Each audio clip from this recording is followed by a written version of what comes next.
C'est difficile d'expliquer pour quelqu'un qui n'a jamais pratiqué la méditation, mais la méditation, c'est un état dans lequel on va, et il y a différents moyens pour accéder à cet état-là, qui est un état de conscience modifié, et le son, c'est l'ascenseur direct vers cet état. C'est comme un véhicule dans lequel on embarque, c'est le TGV, pour arriver à destination au cœur de la méditation.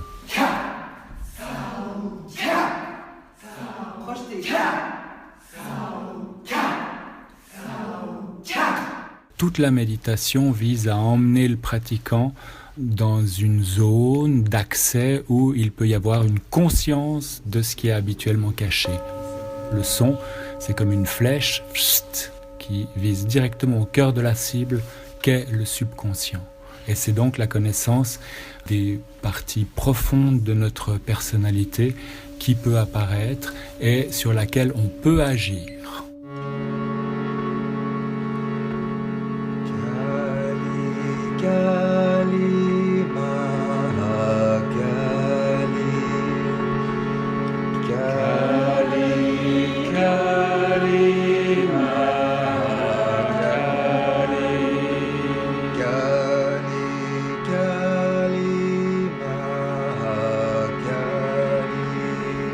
Aux côtés de Blaise Angèle, en tailleur derrière ses instruments, le professeur Grégory Moreau varie les chants et les sonorités. Il en connaît les effets et les pouvoirs presque magiques sur les pratiquants assis en face de lui.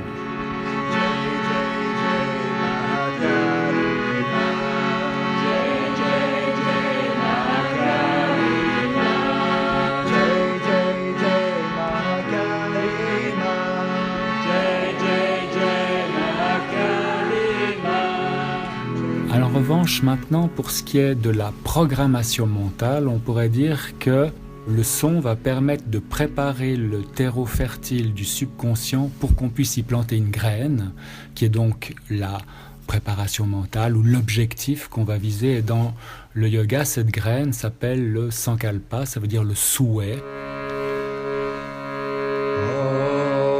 Trayambakam yajamahe sukandim pushtivardhanam urvarukamiv bandhanam lityormuchiyam amritat om svaha bhuvaha bhuhu om saha jum om saha om jum saha om bhurbuva svaha om trayambakam yajamahe sukandim pushtivardhanam urvarukamiv bandhanam lityormuchiyam amritat om svaha bhuvaha bhuhu om saha jum om saha. Le son, ce serait la herse avec laquelle on bêche très profondément un chant, et une fois que le chant est bien bêché par le son, on plante la graine de l'objectif mental par le sankalpa.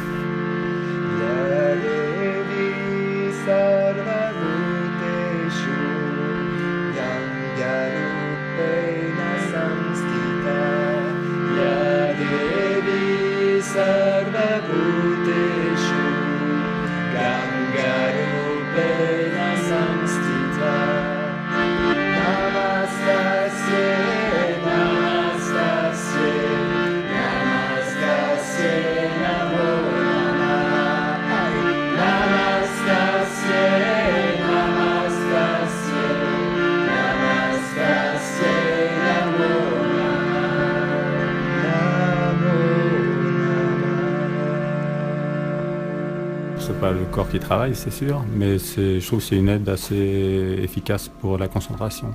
Quand on va au concert, quand on écoute de la musique, ça a aussi un effet, hein, qu'on le veuille ou non. C'est pas juste un plaisir esthétique, le son, je pense qu'il a quand même une action sur les émotions, donc sur l'esprit aussi. Je suis sage-femme et puis on emploie aussi beaucoup le son lors de l'accouchement. Et le fait de faire des vibrations, des sons graves, notamment des voyelles, peut aider à gérer la douleur. Et ça, j'en ai eu la preuve à plusieurs reprises. Donc je suis convaincue que le son, la musique, et par exemple dans l'accouchement et dans le yoga ou le sport, peut avoir des bienfaits par rapport à ce qu'on veut obtenir.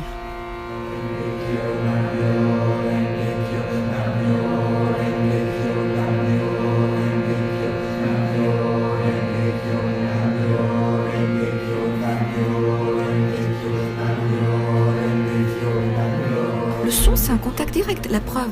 Par exemple, quand on regarde une émission toute bête à la télé comme The Voice, il y a des voix qu'on adore, qui nous émeuvent. D'autres, on se dit, mais qu'est-ce qu'il fout celui-là ici, il ne devrait pas chanter. On est à la cuisine, on entend une voix, mais quelle horreur, mais ça m'irrite. Donc en fait, le son a la capacité de toucher les émotions et de toucher des vibrations plus profondes. Et c'est pour ça qu'on sort de là, on est léger, etc. et tout ça. Om Yan Ganapataye Namaha. Om Yan Ganapataye Namaha.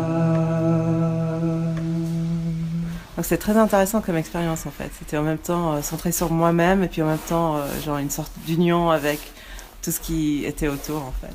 J'ai eu un moment de profonde relaxation que j'ai pas normalement même dans le Shavasana à la fin, la relaxation à la fin, du yoga normal. Et en même temps, une sorte d'attention, voilà, qui était assez très présent aussi. Je me sens rechargée en énergie. Je trouve vraiment que c'est puissant et je pense qu'on peut l'utiliser dans tous les domaines. Moi, je suis psychologue et je travaille aussi avec la méditation, se tourner à l'intérieur avec mes clients. Et je pense que même intégrer des sons dans la méditation, ça serait aussi une possibilité, même si je connais pas assez bien pour l'instant.